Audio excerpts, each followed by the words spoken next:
טוב, יהי רצון שלימוד התורה יהיה לימוד נשמת לישמעאל בן אברהם.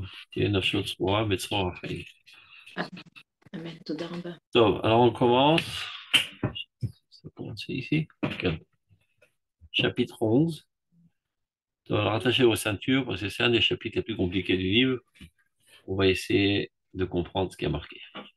Le titre d'abord, Mekorot Teshuvah, Bichlaluta Havaya, ou Beruchniuta Aelyona. Les sources de la Teshuvah dans la globalité de l'existence et dans sa spiritualité la plus suprême. On y va. Mitzad Abina, Teshuvah Ba. La première Teshuvah qu'on connaît, c'est la Teshuvah qui est fondée sur la Bina. Donc, en hébreu, on a un petit problème à traduire en français ces termes. Il y a Dat, Chochma, Bina. Ce sont des synonymes, mais avec certaines distinctions. Donc, Bina, dit Razal, Zamevin Davar Mitor Davar. C'est ce qu'on pourrait appeler peut-être la déduction, ou la comparaison. Et à tel point que Razal ils disent, c'est la raison pour laquelle c'est l'ordre des brachot. D'abord, Atachon Adam Dat ve Bina, et Askel, Achakach, Ashivenu Vetoratecha, qui imen Bina, Torah Minaï. Si on ne sait pas faire la distinction entre le bien et le mal, on ne risque pas de faire Teshuvah. Donc la Teshuvah la plus élémentaire, j'enlève ce bruit d'abord, comme ça on ne s'en va pas ennuyer. C'est bon. Oh, qu'est-ce que j'ai fait là? Vous voyez le texte? Le texte, oui. Ah, c'est bon.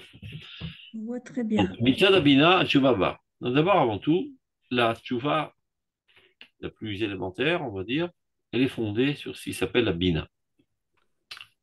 Ou Brom Ma'alata, Asdonot, Ovim Lesruyot, Valiem, Chayo, Yichye. Lorsque la Teshuvah s'élève au plus haut niveau, même celle qui est fondée sur la Bina, les péchés se transforment en mérite. Comme il est dit, Alehem Hayo Yichye. Sur eux, il vivra. C'est qui sur eux? Sur les péchés. Ça veut dire qu'il sera capable de se servir des forces qui ont servi à faire le mal, mais désormais s'en servir maintenant pour le bien. C'est comme ça qu'il transforme les péchés en mérite. Omnam, cependant, Tshuva, bechol ofen vetzora shehi, סובלת בתחילתה מחלישות הרצון של החרטה הקודמת. Le problème, c'est ce genre de teshuva, quel qu'en soit le niveau, que ce soit par la crainte du châtiment, ou que ce soit par la révérence, qui s'appelle l'irata romemut, ou encore plus haut, teshuva me'ava ou me'iratret. Quoi qu'il en soit, vu qu'elle est fondée d'abord sur la bina, c'est-à-dire une distinction entre le bien et le mal, faire un premier tri entre le bien et le mal, repousser le mal, en avoir des remords, prendre des résolutions de ne plus le faire, etc. Le fait même que je fasse cet examen de conscience, ça affaiblit un petit peu ma volonté. Ça me remet en question, donc ça affaiblit mon déterminisme, etc. Et là, שאחר כך, הרי היא מתהפכת לשמחה ורוחב דעת של הכרה העליונה של היפוך חסדונות לזכויות. Mais après cette, on va dire, cette époque un petit peu douloureuse dans laquelle j'ai eu un examen de conscience et qui m'a mené finalement à une certaine faiblesse, un affaiblissement de ma volonté, après quand je prends conscience que ceci sera transformé en mérite, c'est là que réapparaît la joie dans ma personnalité. Utiliser. Maintenant, il y a une teshuva plus haute que celle-là. À Or chez la Chorma. Il ne s'agit pas d'une teshuva basée sur la Bina, que j'ai du mal à traduire en français. On va dire la distinction entre le bien et le mal. Discernement. Oui, si tu veux, le discernement entre le bien et le mal. Et donc, je fais un certain tri, et donc j'ai un remords du mal. Et après, quand je comprends que ceci sera mobilisé vers des objectifs, ces mêmes forces serviront pour des objectifs louables, alors je retrouve ma joie de vivre. Mais entre-temps, il y a une certaine douleur qui affaiblit ma personnalité. Maintenant, il y a une autre teshuva, plus haute que cela, qui elle est fondée sur la chorma. Qui elle ne t'amène jamais à t'affaiblir. À l'aider par la souffrance du. Comment on dit harata en français déjà je perds mon latin. Des regrets. Voilà.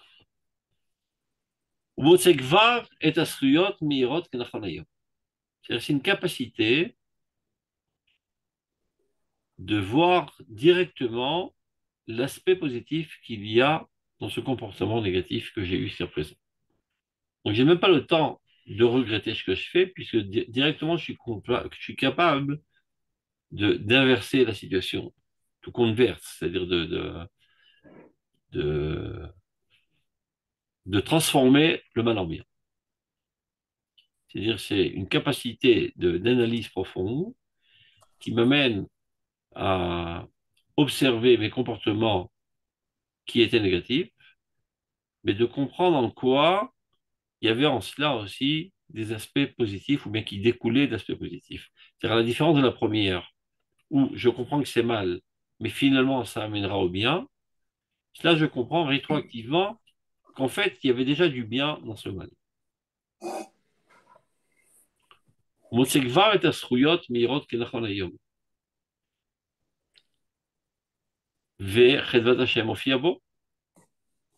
il n'a pas eu besoin du tout d'être affaibli par des remords. Et directement, l'allégresse divine apparaît en lui, car sans aucune angoisse, sans aucune honte, sans aucune obscurité. Tout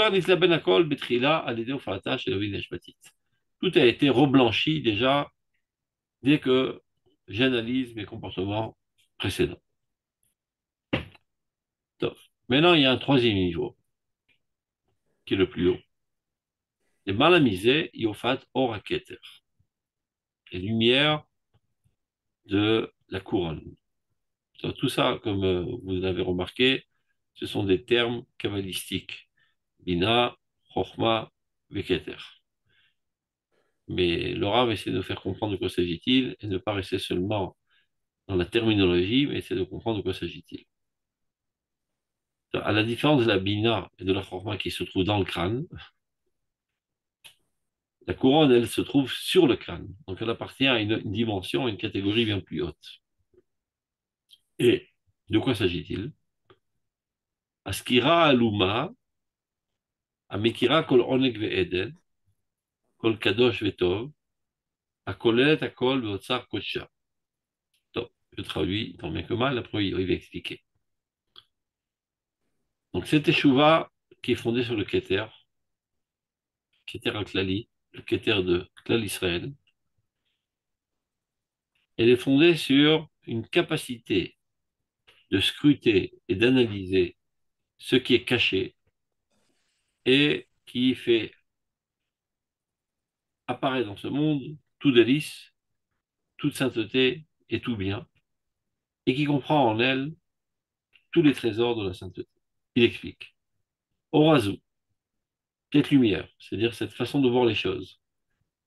Ena mishtameshet klal be'achanat acharata. Pas besoin même de remords. Chez la Tralat et Arat Abina, tel qu'on l'a vu au tout début de la Tchouva qui est fondée sur la Bina. Il galait l'aura chez une choum giron v'chosher klal. Et là, tu te rends compte que rétroactivement, en fait, il n'y a jamais eu de mal. Bien qu'apparemment, c'était des comportements négatifs, en fait, il n'y avait rien de mal.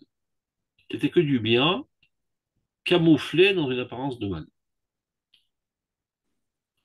Enkankim or kadosh et tiferet elion. Il n'y a là qu'une lumière sainte et une splendeur sublime. Ziv Chaim et Noora Ma'alia, un rayonnement de vie.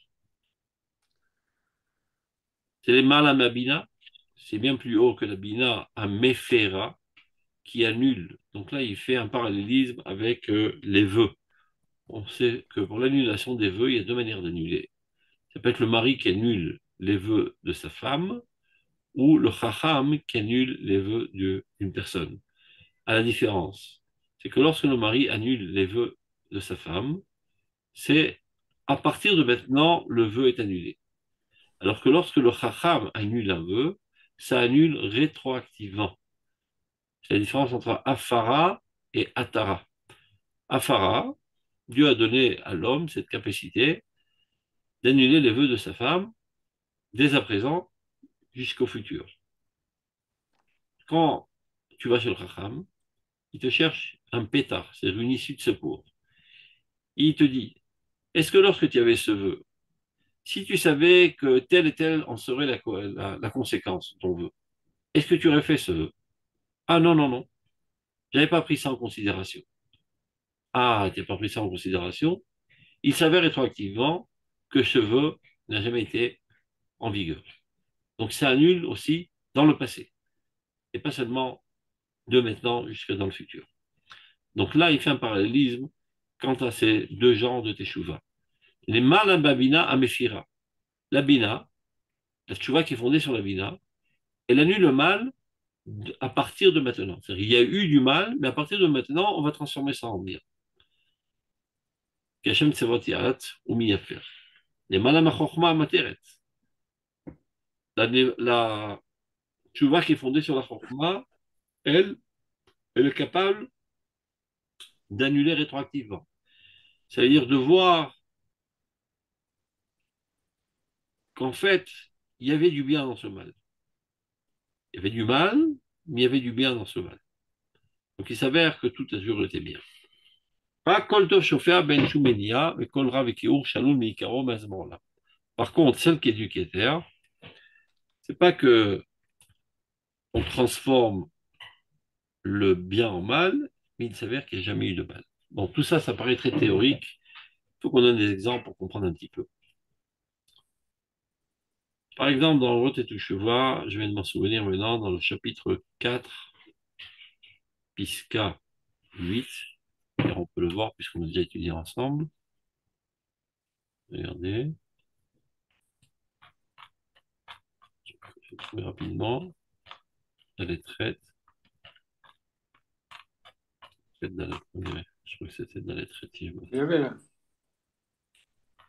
crois que c'était dans la lettrette. Alors on y arrive. Voilà. קודמת לכל מיני התשובות שהן באות אחריה, היא התשובה על כבוד השם. Dit le Rav, si vous vous rappelez, la première tchouva qui apparaîtra dans le peuple d'Israël, ce sera la tchouva à la gloire de Dieu. Donc, le peuple d'Israël voudra remettre sur le podium la gloire de Dieu dans ce monde. Qu'est-ce que ça veut dire la gloire de Dieu dans ce monde? C'est la gloire du peuple d'Israël. Le représentant de Dieu dans ce monde, c'est le peuple d'Israël. Atem Edaï, dit le passage, vous êtes les témoins. Et Matem le Edaï ni lo Hashem. Atem Edaï veni Hashem. Ce qui veut dire que lorsque le peuple d'Israël est opprimé, lorsque l'image de marque du peuple d'Israël est nulle, est piétinée, ça veut dire que Dieu est piétiné dans le monde. C'est-à-dire que l'humanité perd toute foi envers Dieu. On se dit, si on arrive comme ça à assassiner ses enfants, les piétiner, les expulser, etc., et qu'il ne réagit pas, ben, tout simplement, ça prouve qu'il est impuissant, qu'il n'existe pas. Donc c'est du chilul Hashem. Toute situation catastrophique du peuple d'Israël, c'est du chilul Hashem, c'est une profanation du nom de Dieu. Par contre, lorsque le peuple d'Israël relève sa stature, c'est du Kiddush Hashem, sanctification du nom de Dieu, puisque le peuple d'Israël, c'est le représentant de Dieu. Donc il dit, quand le Rav il dit, la première tchouva qui apparaîtra dans le processus de la tchouva mondiale, qui commencera par la tchouva d'Israël, ce sera la tchouva de Kvod Hashem. La volonté de remettre en place la gloire de Dieu dans ce monde, qui se fait par le biais de la remise en place de la gloire du peuple d'Israël dans ce monde. Le peuple d'Israël était exilé, méprisé, piétiné par les goïms. Un beau jour, il reviendra sur sa terre, il retrouvera son honneur national, sa force, sa gloire, à tel point que les nations du monde l'admireront. Quand ceci sera fait, ce sera Kvod Hashem dans le monde. Eh bien, tout le processus que nous sommes en train de vivre depuis une centaine d'années tend, de manière consciente ou inconsciente, à remettre sur le podium la gloire de Dieu dans ce monde. Car le peuple d'Israël retrouve son indépendance nationale, rétablit son État et écrabouille, je dirais même, tous ses ennemis qui veulent le détruire, et la main d'Israël est haute, alors que jusqu'à présent, ils étaient piétinés comme des fourmis. Donc, dit le Rav, ça, ce sera le premier maillon de la Teshuvah, sans que ceci apparaisse sous forme de religiosité. Et de manière d'ailleurs surprenante, ce qui déclenche le processus, qu'on appelle le processus du sionisme, sont de manière majoritaire des gens qui n'appliquent pas l'halakha et qui ne se comportent pas du tout selon les règles de l'halakha. Mais de manière intuitive, ils ressentent une nécessité profonde de relever la gloire du peuple d'Israël, qui est en fait l'effet de leur âme qui veut relever la gloire de Dieu dans ce monde. Mais il s'avère que ceci est accompagné de phénomènes accompagnateurs non souhaitables. Car comme on le sait, regardez, il le dit de manière plus claire, ici, je vais vous le lire avec vous, Beoro Gadol, dans cette grande lumière de la réapparition de la gloire de Dieu dans ce monde, Bereshit Itpartso, au tout début de son éclat, Nir'eu Keilu Doche et Aora Katana. On a comme l'impression qu'il repousse, qu'il met de côté la petite lumière. De quoi s'agit-il? C'est quoi les petites lumières? Les mitzvot. Shabbat, Kashrut, Tfilin, Nida. On a comme l'impression, dit le Rav. Et puis, ce n'est pas une impression. On voit bien que les promoteurs du sionisme ont déclaré la guerre contre la religiosité même. Et dit le Rav, on a comme l'impression. Ça donne l'impression que la lumière petite est repoussée tant ils sont enthousiasmés de la grande lumière. Ça veut dire, ils sont tellement enflammés de la volonté de remettre sur pied la gloire de la nation, de rétablir le royaume d'Israël, etc. Et ils sont prêts à se dévouer jusqu'au prix de donner leur vie pour cela, que les autres choses paraissent insignifiantes à leurs yeux. Shabbat, Kashrut, Filin, ce sont des petites choses, des petites bougies qui ne servent pas à grand chose. Ça veut dire que lorsqu'on est dans l'obscurité totale, alors on ressent un certain profit d'une petite bougie. Mais lorsque le soleil est au zénith et éclatant, tu ne sens pas tellement la nécessité d'attraper une bougie, ça paraît un petit peu ridicule. Et je rajoute ce que le Rav n'écrit pas. D'autant plus que ceux qui sont très très agrippés à ces bougies, ça veut dire ceux qui sont respectueux de la halakha, eux ne ressentent pas tellement le besoin de rétablir la gloire de la nation. Et ils ne comprennent pas que le processus sioniste, en fait, est le rétablissement à la normalité du peuple d'Israël, donc il reste dans les marges de l'histoire. Et en plus, il n'arrête pas de dire, nous sommes au plus profond de l'exil, la situation est catastrophique, etc., etc., etc., ce qui exaspère ceux qui sont enflammés de cet idéal. Donc ils ont une seule envie, c'est de leur foutre un bon coup de pied dans les fesses et leur faire sauter les bougies de la main. Vous comprenez la métaphore. Et donc ceci entraîne, dit le Rav, chez Bnei Paritzim, Kamim ou Vitnasim, Lamit Chazon Venechchalim. Bnei Paritzim, ce sont ceux qui font des brèches dans la muraille de la religiosité. Mais ce sont les sionistes laïcs. Cette muraille de religiosité qui nous a protégés pendant 2000 ans d'exil, c'était notre enclos qui a préservé les Juifs, et ceux qui sont sortis de cet enclos ont disparu, ont été assimilés. ils prennent leur hache et ils cassent cette muraille. Ça veut dire, ils font la guerre contre tout aspect de religiosité. C'est les pritzim. Un portzim et tromatadat. Les mitnassim, la mitrazon et l'irchalim. Et ils s'élèvent et ils proposent un idéal alternatif. Ils le disent de la manière la plus claire. Jusqu'à présent, judaïsme, merci judaïsme de nous avoir protégés pendant l'exil, mais non, plus besoin. Sionisme. Nous sommes sur notre terre, nous avons notre indépendance, nous parlons tous l'hébreu, nous sommes préservés. Ouais, mais c'est une grosse erreur. Avala kishalon, dit le Rav, loba kiim alida orot aktanim shenirou kilu nitru. Ce qu'on a l'impression que c'est un échec, ce n'est que parce que ces petites bougies dont on a l'impression qu'ils ont été repoussés. En fait, ce n'est qu'une impression. À Or Gadol, cette grande lumière, c'est-à-dire cet enflammement intérieur qui mène ces Juifs à se dévouer de tout cœur, de toute âme et de tout corps pour établir le peuple sur sa terre, provient de la lumière de la Teshuvah divine. Vopoel alad peulato, il n'arrêtera pas à mi-chemin, il continuera d'œuvrer. Il n'arrêtera pas son travail à mi-chemin jusqu'à qu'il apparaisse aussi bien dans les hautes sphères que dans les basses sphères. Les hautes sphères, c'est le rétablissement de la souveraineté du peuple d'Israël. Les basses sphères pratiques, c'est l'accomplissement minutieux des mitzvot. Et comme il est dit, Gedor Pirti Beven Parti.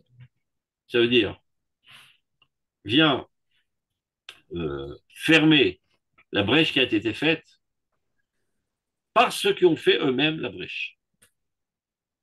Donc, qu'est-ce que ça veut dire tout ça? Umechedek le Shoshan, c'est pris des slichot des Ashkenazim, et parmi les épines, vient donc cueillir la rose. C'est-à-dire, ça avait l'air d'être tout épineux, mais en fait, c'est en train de faire pousser une rose.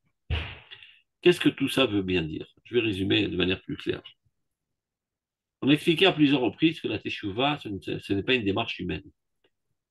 C'est un flux qui provient de la divinité, qui afflue dans ce monde, et qui entraîne une progression constante de l'existence dans le bon sens.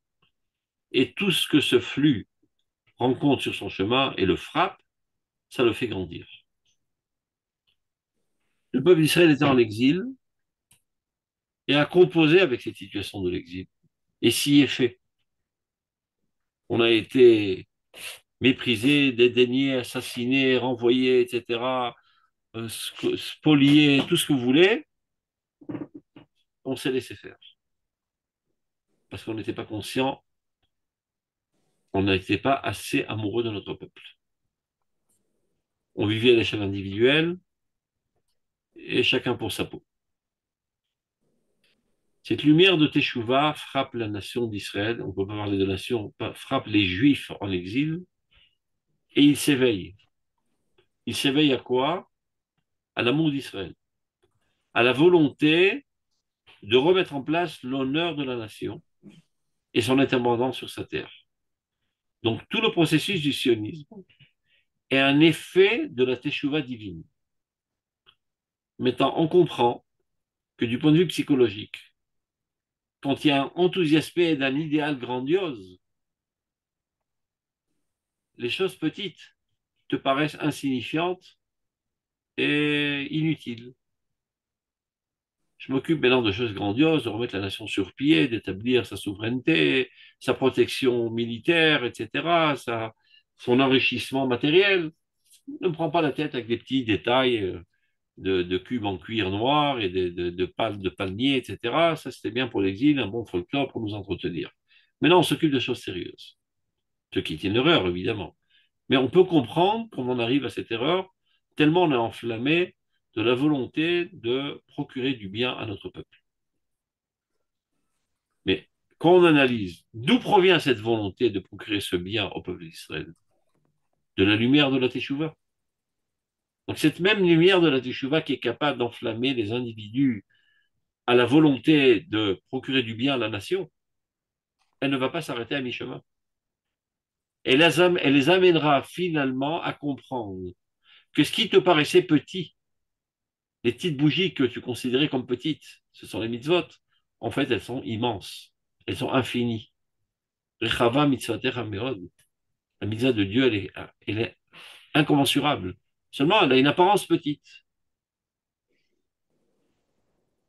Donc, quand on analyse rétroactivement, est-ce qu'il y a eu du mal? Il n'y a toujours eu que du bien, qui est passé par une apparence de mal. C'est pour ça que le Rav dit Nirou keilou nitrou. On a comme l'impression qu'ils ont été repoussés. Alors, je vais donner un exemple ilchatique pour imaginer ce qu'il est en train de dire là. On a un principe de base dans la lacha Milchot Shabbat. Kol hamekalkelim peturim. Chaque fois que tu esquintes quelque chose pendant Shabbat, tu n'es pas hayab. Tu n'as pas fait une avera de Horaïta. Supposons que je prenne une hache et que je casse toutes les vitres et tous les murs de ma maison, ou de la maison du voisin, peu importe. Je n'ai fait aucun interdit, mais de Horaïta. C'est une destruction. Kol hamekalkelim peturim. Mais de Rabbanan, c'est interdit. Mais de Horaïta, de la Torah, c'est permis. C'est-à-dire que tu n'as pas besoin d'apporter de korban, tu n'as rien fait de consistant. Ce qui est interdit de faire pendant Shabbat, c'est de créer quelque chose. Et là, au contraire, tu es en train de décréer. Maintenant, si quelqu'un habite dans une maison et veut transformer cette maison en une grande tour avec 12 étages, donc il apporte un tracteur, il détruit la maison pour pouvoir construire une tour de 12 étages. Il est chayav. Et pourtant, il esquinte. Soter al-menat livnot. Quand tu détruis pour mieux construire, ben, il s'avère rétroactivement que ces destructions étaient un stade incontournable pour arriver à la construction. Donc elle fait partie de manière intégrale à la construction. Donc si c'est une construction, hayav. Donc qu'est-ce qu'on a compris de ce principe ilchatique? Qu'il y a des choses parfois qui ne paraissent être vides de sens, et nulles, et sales, et moches. Mais si on comprend rétroactivement qu'en fait ils ont contribué à l'avancement du bien, mais il s'avère qu'ils étaient bonnes. Tu dirais ça du veau d'or? Si ça a contribué à quelque chose de bien, mais c'est pas évident. Tu comprends? Maintenant, je m'explique. Il y a des gens qui faisaient les mitzvot de manière machinale. Parce que son père est religieux, son grand-père était religieux, son arrière-grand-père était religieux. C'est la manière de se comporter dans cette maison. Sans trop réfléchir pourquoi, comment, et quel en est l'objectif. Quand la fille, elle a vu sa maman aller au mikvé, elle va au mikvé. La fille, elle a vu sa maman tremper la viande dans l'eau et dans le sel avant de la cuire, eh ben, elle fait pareil, elle croit que c'est une partie de la recette. C'est comme ça la religion juive. C'est une manière d'agir. Sans essayer de comprendre quel en est l'objectif, dans quel contexte cela se trouve, quelle est la finalité du peuple d'Israël, sa contribution à l'avancement de l'histoire globale de l'humanité entière. Toutes ces pensées n'ont jamais effleuré son crâne. Il faisait ça de manière machinale. Supposons qu'on en arrive à une génération où il y a un relâchement total de l'application religieuse, comme ça a eu lieu ces 100 dernières années. Donc, naît un nouvel enfant qui n'a jamais vu son père mettre les téphilines, ni son grand-père mettre les téphilines. Si un beau jour il se met à mettre les téphilines, est-ce que ça risque d'être machinal? Évidemment que non. C'est une décision propre à lui, fondée sur une compréhension profonde. Donc, est-ce que le fait qu'il y a eu un arrêt de mise de téphilines, finalement, a fait avancer les choses ou fait rétrograder les choses? Évidemment que ça fait avancer les choses. Parce que si jusqu'à présent c'était un folklore machinal, maintenant ça devient une véritable avodat Hashem. Donc il s'avère que ces deux générations de destruction, entre guillemets, n'étaient pas une destruction, mais une construction. Donc pas besoin d'avoir de remords. Quel remords? Il y a eu du bien. C'est comme si quelqu'un pleure parce que le tracteur est en train de détruire la maison, alors qu'en fait, il va construire une tour de 12 étages. Ça, on peut comprendre qu'il a une certaine nostalgie, etc. Mais il n'y a pas de mal. C'est du bien qui est en train de se faire. C'est vrai que ça paraît de manière inattendue, surprenante, exaspérante et tout ce que vous voulez. Mais quand tu observes la lignée de l'histoire, il s'avère que ce segment qui paraissait totalement moche a contribué à un grand avancement dans l'histoire dans le bon sens. Les Tchouvat Keter. C'est ça que parle Rav quand il parle de Tchouvat Keter. Le sionisme, c'est Tchouvat Keter. C'est la Tchouva la plus grande. Bien qu'elle passe par des cheminements bizarres, moches et sales. Ça, on le savait par avance que la Géoula apparaîtrait un Iv Rochev al-Chamor. Le Messie arrive chevauchant un âne. Qu'est-ce qu'il y a de particulier à l'âne? C'est que c'est un animal impur. Nous avons un principe de base dans le judaïsme que la sainteté ne peut pas reposer sur des bases impures, contrairement à la Vodazara, au christianisme. Purifie d'abord ta personnalité avec des comportements adéquats, des pensées adéquates et des vertus adéquates. Seulement alors tu peux rencontrer la sainteté divine. Ça, c'est le principe de base du judaïsme, qui vient contrecarrer les principes des autres religions, comme le christianisme ou bien l'idolâtrie. Tu peux être une brute, peu importe, crois en Jésus, hop, tu vas en Gan Eden. Et nous, on dit non. La possibilité d'être en proximité divine et d'être imbibé de sainteté divine nécessite au préalable une purification de ta personnalité. Donc la sainteté, en akdusha halab comme pagum. La sainteté ne peut pas reposer sur un endroit esquinté. Il faut d'abord s'arranger. Mais comme on dit en français, toute règle, il y a une exception qui confirme la règle. L'exception qui confirme la règle de ce principe, c'est la Géoula. Le Messie, il arrive, il est marqué sur un âne, il chevauche un âne. Qu'on voulait dire par cela, Hazal?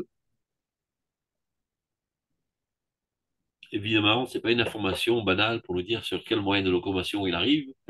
Et prend donc un âne, il aurait pu se prendre une Cadillac, puisqu'il est le roi d'Israël. Ben, ils viennent nous transmettre la forme dans laquelle apparaîtra le messianisme.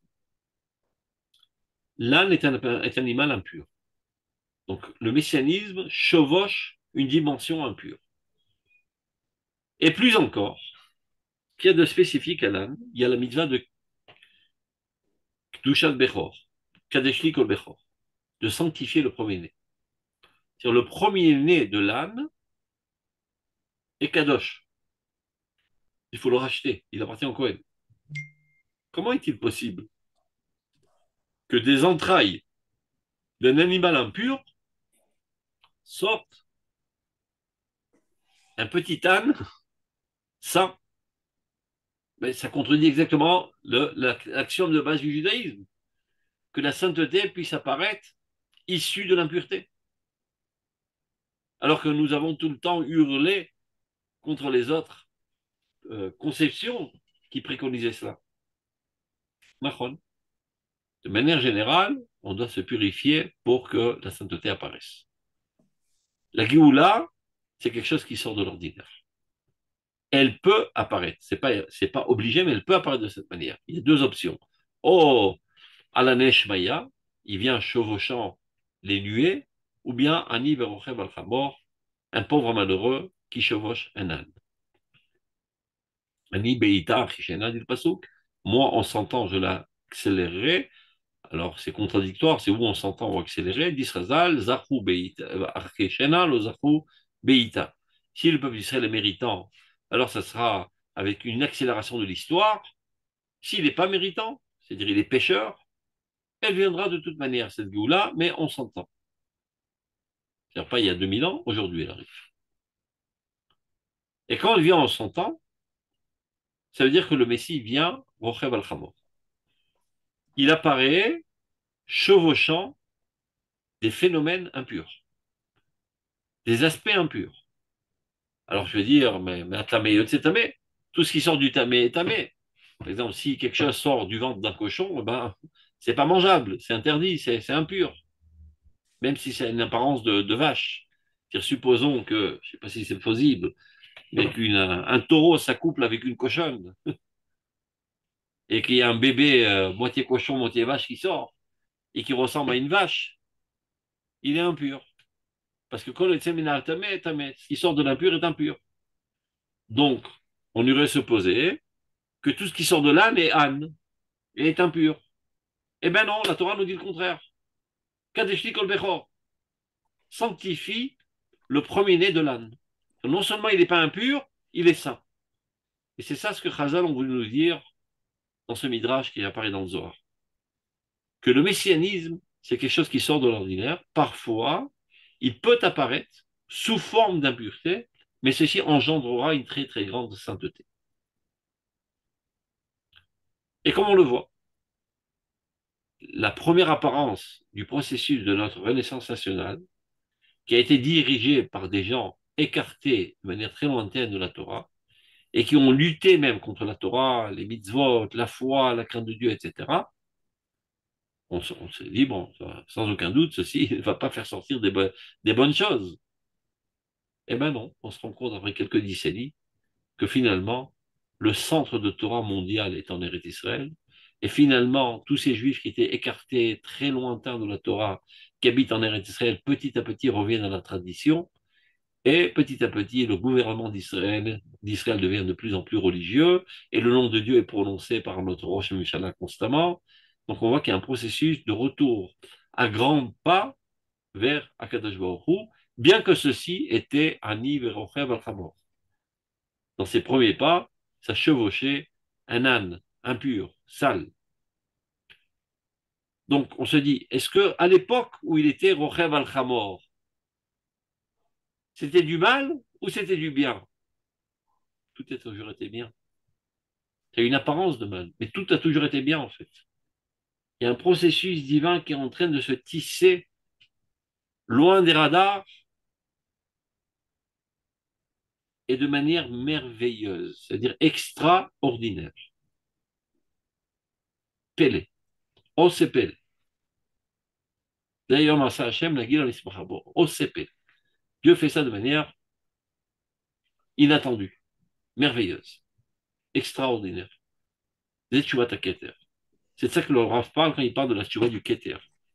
Pas besoin d'avoir de remords, il s'avère en fait qu'il n'a jamais eu de mal. C'était seulement une impression que c'était du mal. En fait, tout était bien. C'est tchouva Keter. Ça, c'est un des exemples, on peut en trouver pas mal. Concernant aussi la kfira, c'est pareil, de notre génération, c'est comme ça que le Rav Kook l'analyse. En fait, toute la kfira, l'hérésie qu'on rencontre dans ces générations, il explique dans maintes sources, le Rav Kook, à plusieurs reprises. En fait, c'est une soif très très grande d'une véritable émotion. Et donc, il repousse très fortement les petites émoulottes à dessous, qui sont malheureusement le sort de la quasi-totalité des religions, qui ont des conceptions euh, très obscurantistes de la émouna de Dieu, des comportements avec pas mal de superstitions, des conceptions qui affaiblissent les initiatives, etc., etc., qui n'ont aucun rapport avec la émouna d'Israël. C'est qu'on a été contaminé des nations dans lesquelles nous avons vécu, que ce soit les Ashkenazim par les chrétiens ou les Sfaradim par les Arabes. On retourne en Israël tous à demi ou à trois quarts tarés par les influences néfastes des religions dans lesquelles nous avons évolué. Vient la Kfira pour nettoyer notre tête de toutes ces saletés que nous avons accumulées. C'est-à-dire que ce sont des gens qui ne peuvent pas supporter toutes ces maladies mentales qui sont le fruit de ces fausses émounas. Et en fait, il y a une aspiration d'une très très haute et très authentique émouna. Et c'est pour ça que ça s'exprime de manière si vigoureuse contre la religiosité actuelle qui est présentée sur tous les plateaux. Donc, Et finalement, ça engendrera une émouna très, très, très grande. Alors, quand tu fais une analyse rétroactive, est-ce que cette kfira, elle était positive ou elle était négative? Évidemment qu'elle était positive. C'est elle qui a permis à épurer les consciences, la manière d'approcher Dieu de manière grandiose et non pas petite. Les gammes, tu vois ta Keter. Donc, Tu peux même montrer, on est. kfira et tu vois ta Keter. Quelle ligne on est là, s'il te plaît? Non, là, j'étais retourné en arrière, maintenant je reviens à notre pisca. C'est juste pour imager ce qui parle de tu vois ta Keter. Je suis retourné au chapitre 4. Non, on retourne au chapitre 11. Donc, vous avez déjà dit par avance que c'était un chapitre compliqué, mais au prochain, on le comprend petit à petit. Voilà, on retourne au chapitre 11. Et crainte, à partir du chapitre 12, on réatterrit sur Terre, ça sera plus facile. Top. Donc les malam abina, mefira, mefoulé, c'est Shubat Aketer. On l'a compris. Piscabet. C'est pas moins compliqué, mais on va essayer de s'en sortir. C'est ça le problème de tous les livres du Rav Kook. De manière générale, on écrit des livres en fonction de on va dire, du niveau. Il y a un livre pour la classe maternelle, l'autre préparatoire, CM2, CM truc, sixième, cinquième, quatrième, en fonction de la difficulté, de la profondeur du livre. Les livres du Rav Kook ont été édités en fonction des thèmes. Ce qui fait que dans le même livre, il peut y avoir des paragraphes très accessibles et très faciles, et d'autres très très très profonds qui te font envoler vers la stratosphère. Et il faut savoir saisir et ne pas perdre la ligne de pensée. Bête. Ruach HaKodesh HaKlali. Ruach HaKodesh, c'est l'Esprit Saint, qui provient de Dieu. Ce n'est pas un effort humain, c'est une préparation humaine pour être apte à recevoir l'Esprit divin en nous. Et ce Ruach HaKodesh a plusieurs aspects. Il peut illuminer ta volonté, il peut illuminer ton sentiment, il peut illuminer tes capacités intellectuelles. Qu'est-ce que ça veut dire? Tu es en train d'étudier quelque chose, et il y a deux manières de comprendre, et les deux tiennent la route, et tu ne sais pas comment trancher. Et tout d'un coup, tu as un éclair qui, de manière fortement intuitive, t'amène à trancher de manière X et pas de manière Y. C'est un éclairage divin. Tu crois que c'est le fruit on va dire, d'un effort intellectuel, en fait, c'est un éclairage divin.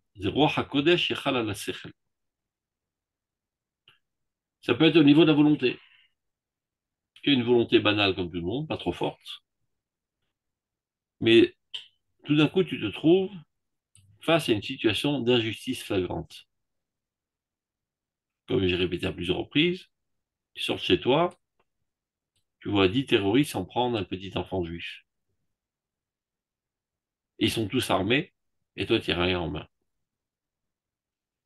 Réaction rationnelle, que puis-je faire? Si je fais rien, il y aura un mort, ce petit enfant. Si je rentre dans le tas, il y aura deux morts, l'enfant et moi. Donc, réaction rationnelle, je Volta Sadif. Je fais rien. Je reste dans mon coin, je me cache et je pleure. Il peut arriver, dit le Rambam, dans Moreh Nevuchim, chapitre 2, paragraphe 45, que face à cette injustice flagrante, tu bouillonnes dans ton intériorité et tu décides de rentrer dans le tas et tu réussis à leur casser la figure et libérer ces enfants. Si cela t'arrive, ce n'est pas quelque chose que toi, tu dois prendre l'initiative. C'est quelque chose qui presque t'oblige à le faire. Tu ne peux pas repousser cet élan. Presque. Il y a quand même ton libre arbitre. Il y a quelque chose de très très fort qui te pousse à aller dans ce sens. Si cela t'arrive, dit le Rambam, sache que j'étais roi Hachem. C'est l'esprit divin qui a reposé sur toi, non pas au niveau intellectuel, mais au niveau de ta volonté, qui a transformé ta volonté, qui est une volonté banale, normale, en une volonté de faire.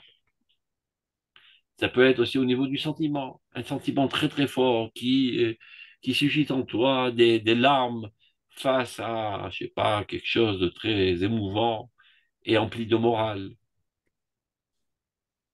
Une certaine personne est dans la même situation, reste totalement apathique, et toi tu éclates en sanglots face à cet événement qui est empli de bonté de cœur, par exemple. Zéro HaKodesh Baregesh.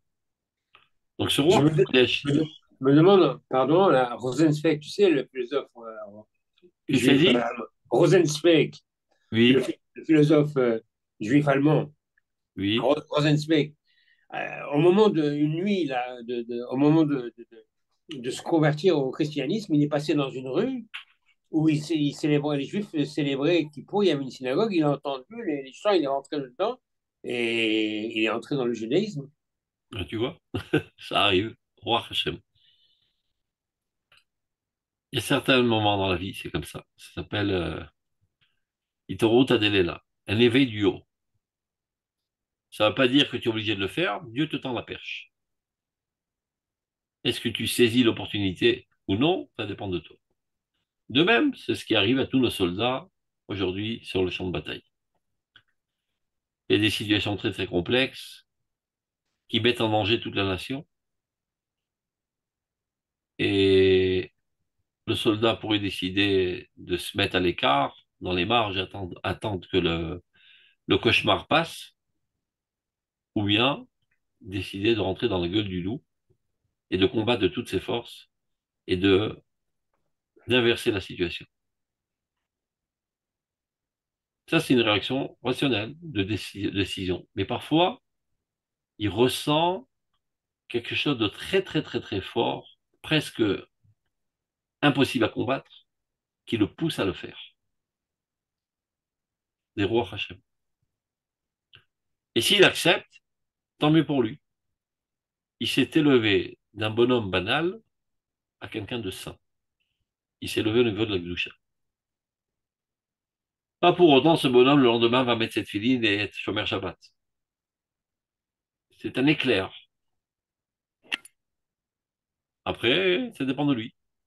Est-ce qu'il va se souvenir de cet éclair et essayer à partir de maintenant d'éclairer ses chemins, ses comportements et ses vertus ou non? Ça dépend de lui. Mais il a eu le mérite de s'élever au moins une seconde à cette sphère de sainteté. Et ceci est en lui. C'est-à-dire, il appartient à une autre catégorie. Bien que ça ne se voie pas. Il revient à la maison, il est comme tout le monde, il paraît être un homme banal, etc. Rien ne se voit sur son visage. Quand est-ce que ça risque de se revoir à nouveau dans une situation semblable? Ça veut dire, ce même bonhomme là qui était sur le front, qui était prêt à donner sa vie pour sauver Israël, et finalement il en est sorti sain et sauf. Demain, il se balade avec sa copine à Rechoviafo, à Jérusalem. Il y a un terroriste avec sa mitraillette qui tire dans tous les sens. Alors tous les gens sont effrayés et se cachent dans les magasins ou sous les voitures. Et lui, il décide de courir vers le terroriste et de le neutraliser. Encore une fois, il se retrouve dans une situation semblable. Ça redéclenche en lui cette dimension. Et chaque fois qu'il se retrouvera dans une situation semblable, ça redéclenche ce niveau qu'il a dans sa vie, ce niveau de sainteté, cette capacité de s'adonner totalement pour le bien de la nation. Ça ne se voit pas dans le quotidien. Donc, il s'avère que dans la société d'Israël, il y a plein de gens que vous rencontrez tous les jours. Celui-là, il vend des patates au chouk, et l'autre, il est ingénieur en informatique, et l'autre, c'est un chauffeur de taxi, qui paraissent être des gens comme nous, moyens, banals. En fait, ce sont des géants déguisés en banals. Et au moment propice, leur dimension géante risque à nouveau de réapparaître. Combien qu'il y en a comme ça dans le pays? Au moins des dizaines de milliers. Parce qu'on a eu droit, heureusement ou malheureusement, à pas mal de guerres depuis l'édification de l'État d'Israël.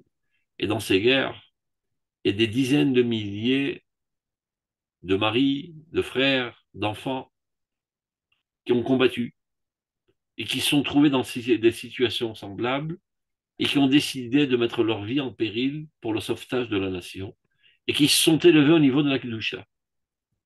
Après la guerre est finie, bah, ils retournent dans le train-train quotidien et ils se recamouflent comme un être normal comme nous. En fait, c'est quelqu'un d'extraordinaire. Il y en a plein dans ce pays. Donc ça, c'est un des aspects du roi HaKodesh qui apparaît sous forme de courage extraordinaire. Donc là, le Rav Kook va nous faire la liste des différents aspects du roi HaKodesh. Et le roi HaKodesh Klali qui comprend tous les aspects ensemble. Donc, roi HaKodesh Klali, le roi HaKodesh général, הכולל בחטיבה אחת עליונה את הצירוף של כל הזרמים במיוחדים כאחת, qui comprend en lui, en une seule entité suprême, l'addition de tous les différents courants de roi HaKodesh qui puissent exister, tous ces différents aspects. Et il fait la liste. Roi HaKodesh al Ratzon, le roi HaKodesh de la volonté, c'est la Sechel, c'est qu'il y a un éclair intellectuel, la Yofi même, de la beauté, de l'esthétique. Ça aussi, c'est quelque chose de divin. Il ne faut pas dédaigner et mépriser la beauté. Bet Amikdash s'appelle Noyo Shel Olam, la beauté du monde. La beauté aussi est une apparence, un dévoilement de la divinité dans ce monde, dans la matérialité. Ça veut dire que lorsque la divinité est très très très puissante, à une intensité très très grande, elle fait exploser les limites de la matérialité et elle se propage. Et c'est ça ce qui crée la grâce, l'attirance. Donc pourquoi Beth Amikdash s'appelle Noyo Shel Olam, la beauté du monde? Parce que c'est de là-bas qu'est propulsée la divinité dans l'univers entier. C'est comme un volcan duquel la lave jaillit et se propage aux alentours. Donc, quand la Kedusha sort de ses limites et se propage, on appelle ça Yofi. Comme il est dit, par exemple, concernant les frontières d'Israël, qui arrive Hashem et Givulcha, lorsque Dieu élargira tes frontières, Unkolus, qui traduit ça, il dit qui yaft Hashem et Techumer, quand Dieu embellira ta zone. Quel rapport embellira? Épanouissement, propagation. Donc, chaque fois qu'il y a un élargissement, on parle de Yofi. Qu'est-ce qui peut s'élargir, se propager? Pas le corps. Combien tu peux grossir? Tu vas avoir, je sais pas, 2 mètres de diamètre, pas plus. C'est limité. Mais ton âme, elle est infinie. Elle peut se propager de manière infinie. Donc, quand il y a en toi énormément de sainteté, à tel point que ça rayonne de ton corps, de ton visage, qui karan or Moshe, péné or Moshe, ça entraîne à ceux qui te regardent une attirance, ce qu'on appelle le chen, la grâce. Comme exemple, bientôt Purim, toutes les filles d'Israël, lorsqu'elles étaient petites, elles se sont déguisées comme la reine d'Esther, pensant que la reine d'Esther était la femme la plus belle du monde. Donc elles veulent ressembler à cette belle femme. Chazal nous enseigne, Irakro Ketaïta. Elle était verdâtre. Verdâtre, c'est pas une très belle couleur pour une femme. C'est un petit peu comme un crapaud, quoi, verdâtre. Et pourtant, Katou, cette reine Bene Kolroea, elle avait grâce aux yeux de tout ce qui la regardait. Parce qu'elle était tellement bonne, tellement idéaliste, que cette beauté d'âme émanait de son corps et de son visage. Et tout ce qui la regardait était hypnotisé de cette beauté interne, de cette reine BNR, Bene Kolroea. Donc c'est ça la beauté dans le judaïsme. Ce n'est pas une science qu'on peut mesurer avec une règle la longueur du nez, la largeur je sais pas, des oreilles, etc. C'est la sainteté interne qui se propage, qui émane de ta personnalité. Et ça, c'est quelque chose de Roi HaKodesh. À Gvura, le courage. À Moussar, la morale. Et quoi qu'il arrive, de ne pas se soumettre à toutes les combines et de garder sa droiture et sa morale envers et contre toute menace, etc., c'est aussi une aide divine. C'est Moussar, c'est Roi HaKodesh. Donc tout ça, on a vu toutes sortes d'aspects de ce Roi HaKodesh. Alors, Keshu Poem Bemiluo Bemiluto, quand toutes les facettes ensemble brillent, on obtient un tanivim sur la ville. C'est ça ce qui fait apparaître la prophétie. Ça veut dire, la prophétie, c'est le niveau le plus haut de Roi HaKodesh. Si on veut dire, on peut dire la chose suivante. Le Roi HaKodesh, c'est la potentialité. Lorsque cette potentialité est mise à l'œuvre sous tous ces aspects qu'on vient de citer, alors tu deviens un prophète. C'est ce qui fait parler les prophètes. Bemlo pirutam, veram guratam, tous leurs détails et le tonnerre de leur puissance, kekol maim rabim, adirim, comme un torrent d'eau, kol amuna kekol machane tzava, comme le brouhaha d'une assemblée de personnes, kekol shadai bedabero, comme la voix de Dieu éclatante lorsqu'il parle. Vezeh ruach, akolel et chameshet mine ruach hakodesh ha'amurim. Donc cet esprit très très haut des prophètes qui comprend en lui les 5 aspects précités, Gamou mitnotzet ou mitgale beruach hateshuva. Ben c'est lui qui apparaît lorsque tu fais tchouva. Que tu saches que en fait, tes sentiments profonds de vouloir t'améliorer, c'est une certaine sorte de prophétie. Ça provient dans la même source. C'est une prophétie divine qui te viole, si on peut dire ainsi, qui t'attaque et qui t'amène à penser progrès, amélioration.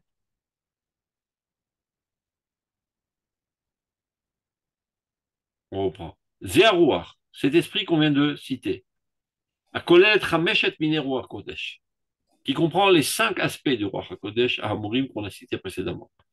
Gam ou mitnotzet, lui aussi scintille et apparaît Beruach HaTeshuva.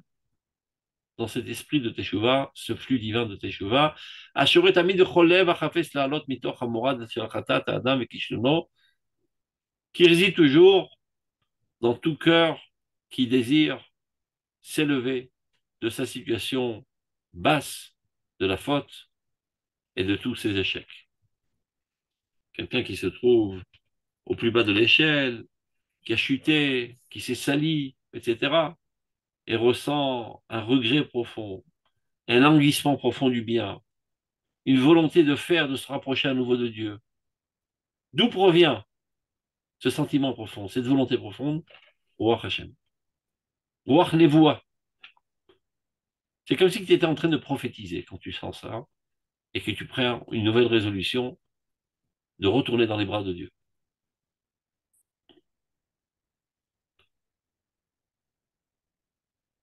Libromé à Kodesh, de t'élever aux hautes sphères de la sainteté.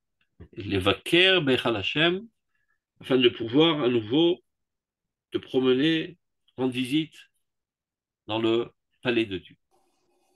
Comme il dit le Rambam, et-moi laïzé, meshukat sometouav, achar, chav ou avouv, menechmad lamakom. Jusqu'à hier, ce bonhomme était abominable, détestable par ses comportements. Et maintenant, il a changé de conception. Il veut le bien. Mais il retourne avec grand amour dans les bras de Dieu. Il est souhaité de Dieu. Il est aimé de Dieu.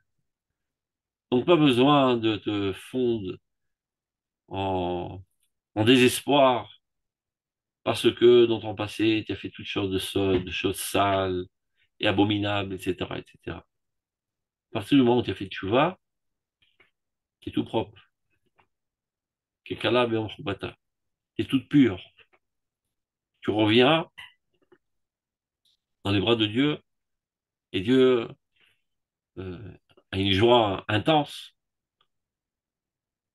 Même si tu fais ça à plusieurs reprises, et que tu flanches, je ne crois pas que Dieu, finalement, il dit, bon, il n'est pas sérieux celui-là. Tous les jours, il promet, après il tombe, c'est un rigolo. Non.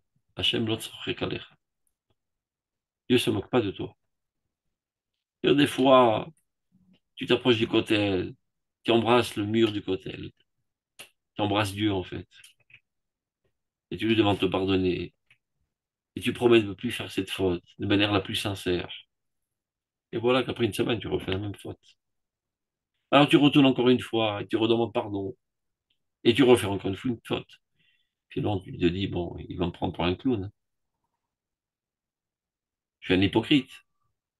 Ça marche pas. Eh ben non, il ne te prend pas pour un clown.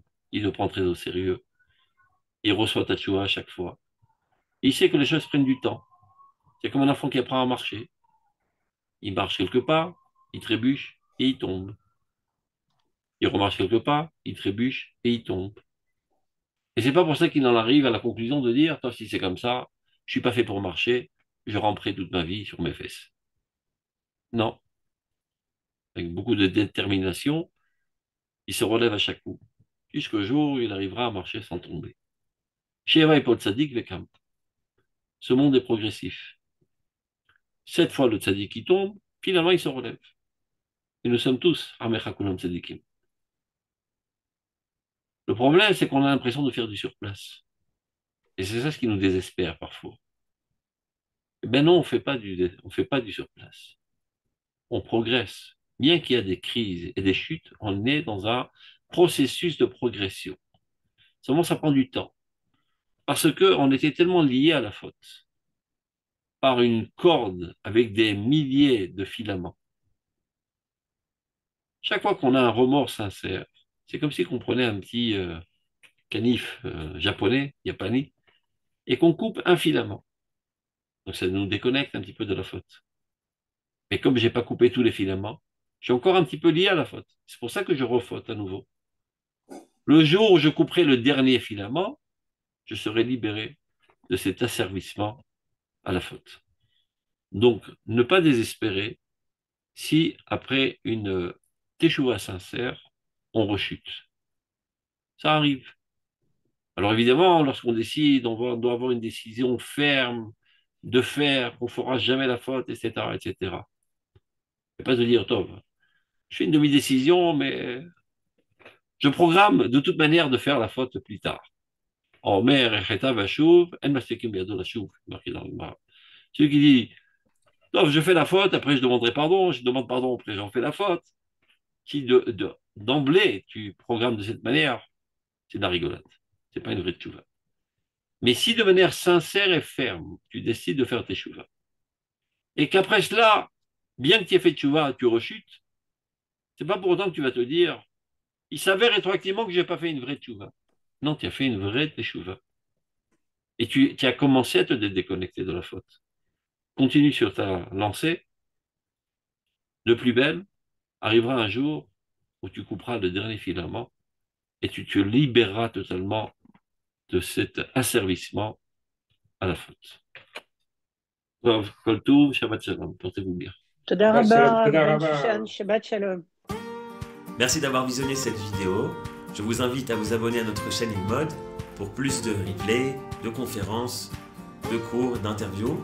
Cliquez sur le bouton juste ici et vous êtes abonné à l'InMode. À très bientôt.